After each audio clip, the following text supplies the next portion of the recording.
வீடுதோறும் அரசு சேவைகள் மருத்துவம் தொடர்ந்திட ஸ்டாலின் தொடரட்டும், தமிழ்நாடு வெல்லட்டும். வணக்கம். மகிழ்ச்சியோட ஒரு புது எனர்ஜியோட உங்கள் முன்னாடி நிற்கிறேன். டீலிமிட்டேஷன் என்னும் கருப்பு சட்டத்துக்கு எதிரான நம்ம போராட்டம் வெற்றி பெற்றிருக்கு. இந்த ஆபத்தை ஒரு வருஷத்துக்கு முன்பே அறிந்து இந்த வெற்றியை பெறுவதற்கான எல்லா பணியையும் அப்போவே நாம் தொடங்கணும்.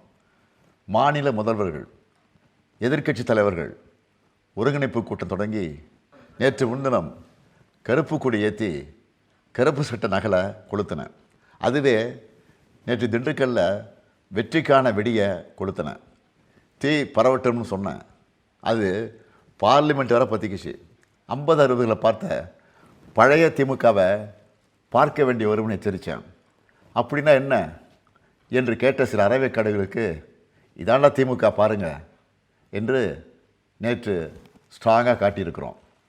தொகுதி மறுவரையறை என்ற பேரில் முழுக்க பாஜகவுக்கு சாதகமாக கொண்டு வரப்பட்ட கருப்பு சட்டத்தை நாடாளுமன்றத்தில் தோற்கடித்த எல்லாருக்கும் தமிழ்நாட்டு முதலமைச்சராக என்னுடைய நன்றி நன்றி நன்றி. முக்கியமாக இதில் முழுக்க என் கூட நின்ன தமிழ்நாட்டு மக்களுக்கு தான் முதல்ல என்னுடைய நெஞ்சாத நன்றியை சொல்லணும். பெண்களுக்கான இடஒதுக்கீடு என்ற மாறு விஷயத்தில் இந்த சட்டத்தை பாஜக கொண்டு வர பார்த்தாங்க. ஆனால் இந்த ஏமாற்று திட்டத்தை முன்னாடி நின்று தோற்கடித்ததே பெண்கள் தான். அவங்களுக்கு என்னுடைய சல்யூட். இந்திய கூட்டணி கட்சிகள் உள்ளிட்ட அனைத்து எதிர்க்கட்சிகளின் எம்பிக்களும் ஒன்றா சேர்ந்து நின்ன காரணத்தினால இது சாத்தியமாகியிருக்கு. வடக்கு தெற்கு என நமக்குள்ளே பிளவை ஏற்படுத்தி சண்டை போட்டு வைக்கலான்னு நினச்சவங்களுக்கு சரியான சம்மட்டேடி கிடைச்சிருக்கு. 12 ஆண்டுகளில் முதல் முறையாக பிரதமர் மோடி அரசு கொண்டு வந்த அரசியலமைப்பு சட்டத்திருத்த மசோதா தோல்வி அடைஞ்சிருக்கு. இது தொடக்கம்தான். பாஜக இனி நாடு முழுக்க பெறப்போகிற தோல்விக்கான தொடக்கம் இது. எதிர்க்கட்சிகளின் ஒற்றுமைகளுக்கான தொடக்கம் இது. நாம் ஒன்றுபட்டால் வெற்றி உறுதி என நான் தொடர்ந்து சொல்லி வந்தேன். அது உண்மை என காட்டியிருக்கும் தொடக்கம் இது. இந்த நேரத்தில் நேற்று நாடாளுமன்றத்திலையும் மக்கள் மன்றத்திலையும் பெண்கள் இடஒதுக்கீட்டுக்கும் இந்த மசோதாவுக்கும் எந்த சம்மந்தமும் இல்லை. இது ஒரு தேசவிரோத சட்டம், இதை அனுமதிக்க மாட்டோம், இதை எல்லோரும் சேர்ந்து தோற்கடிப்போம் என தெளிவான உணர்வுகளை வெளிப்படுத்தின மக்களவை எதிர்க்கட்சி தலைவர் அன்பு சகோதரர் ராகுல் காந்தி அவர்களுக்கும், காங்கிரஸ் நாடாளுமன்ற கட்சித் தலைவர் அம்மையார் சோனியா காந்தி அவர்களுக்கும், காங்கிரஸ் பேரியக்கத்தினுடைய தலைவர் திரு மல்லிகார்ஜுன் கார்கே ஆகியோருக்கும் என்னுடைய நன்றியை தெரிவிச்சுக்கிறேன்.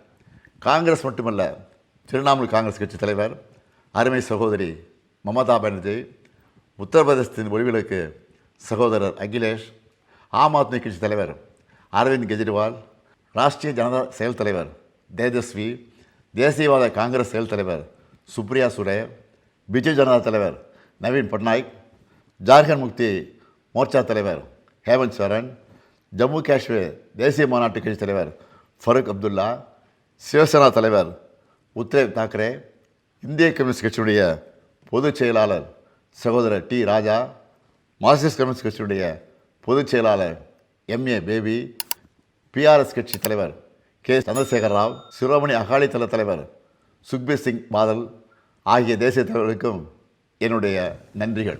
அதுவும் தொடக்கத்திலிருந்தே இந்த முயற்சியில் என்னுடைய கரங்களை வலுப்படுத்தின நம்முடைய திராவிட உடன்பிறப்புகளான தோழர் பினராயி விஜயன், சகோதரர் ரேவந்த் ரெட்டி, மரியாதைக்குரிய சித்தராமையா, நண்பர் டி.கே. சிவகுமார் ஆகியோருக்கும், தமிழ்நாட்டில் இருக்க நம்முடைய கொள்கை தோழமைகளான மதச்சார்பற்ற முற்போக்கு கூட்டணி கட்சி தலைவர் அனைவருக்கும் என்னுடைய நன்றிகள்.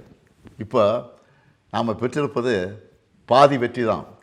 2001ஆம் ஆண்டில் செஞ்ச மாதிரியே இப்போவும் அடுத்த 25 ஆண்டுகளுக்கு, அதாவது 2051 வரை தொகுதி எண்ணிக்கையை மறுவரையறை செய்கிறத தள்ளி வைக்க அரசியலமைப்பு சட்டம் திருத்தம் கொண்டு வரணும்.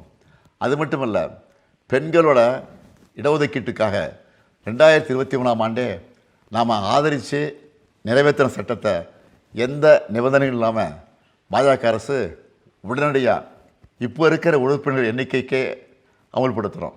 அதுதான் முழு வெற்றியாக அமையும். அதுக்காக போராடுவோம். மகிழ்ச்சியான இந்த நேரத்தில் இந்த தொகுதி மறுவரையறை சட்டம் யாரெல்லாம் நம் நண்பர்கள் என மட்டும் அடையாளம் காட்டலை, தமிழ்நாட்டின் துரோகிகள் யாருன்னு அவங்க வாயாலே சொல்ல வச்சுருக்கு. அப்படி துரோகம் செஞ்ச பழனிசாமியின் அடிமை கும்பலுக்கு தேர்தலுக்கு முன்னாடியே படுதோல்வி கிடைச்சிருக்கு. பழனிசாமி டெல்லியோட ஏஜென்ட் என்பது மீண்டும் நிரூபணமாகியிருக்கு. நம்ம திராவிட இயக்க வரலாறு என்ன? இந்திய அரசியலமைப்பு சட்டத்தில் முதல் சட்ட திருத்தத்துக்கு போராடி இடஒதுக்கீட்டை கொண்டு வந்தது திமுக. எப்பெல்லாம் இந்தி திணிப்பு வருதோ அப்பெல்லாம் உறுதியாக போராடி வென்றது திமுக. அதே மாதிரி தான் நேற்று தமிழ்நாட்டோட உரிமைகளை பிரதிநிதித்துவத்தை தடுக்க நினைச்சதை போராடி வென்றிருக்கு திமுக. இந்தியாவே இன்றைக்கி திராவிட முன்னேற்ற கழகத்தை பற்றி உயர்வாக பேசுது. நம் வெற்றிகள் தொடரட்டும், தொடரும். தமிழ்நாட்டு மக்களை சொந்த நாட்டிலேயே அகதிகளாக்க பார்த்த பாஜகவுக்கும் அவர்களுடைய ஏவல் அடிமைகளான அதிமுகவுக்கும் 2026 சட்டமன்ற தேர்தலில் மறக்கவே முடியாத மாபெரும் தோல்வியை கொடுப்போம். வெல்வோம் ஒன்றாக. நன்றி, வணக்கம். வீடுதோறும் அரசு சேவைகள் மருத்துவம் தொடர்ந்திட ஸ்டாலின் தொடரட்டும், தமிழ்நாடு வெல்லட்டும். மின்னம்பலம்.com தமிழின் முதல் மொபைல் பத்திரிகை.